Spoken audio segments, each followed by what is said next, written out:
Hey everybody, Coach D with TackleTrading.com here to give you the thought of the day. The absolute truth number 8 from today's daily email is that option buyers have rights and option sellers have obligations. And that is true.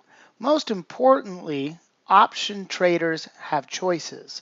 Whether you are using those options and your choices to secure your right to own an underlying asset or getting paid to make a promise to deliver the underlying asset or to take assignment of the underlying asset as it would be, either way, you have choices, you have options, and that's one of the things we love most about options trading is just simply put, we got a lot of flexibility in what we can do and how we can protect ourselves and how we can speculate.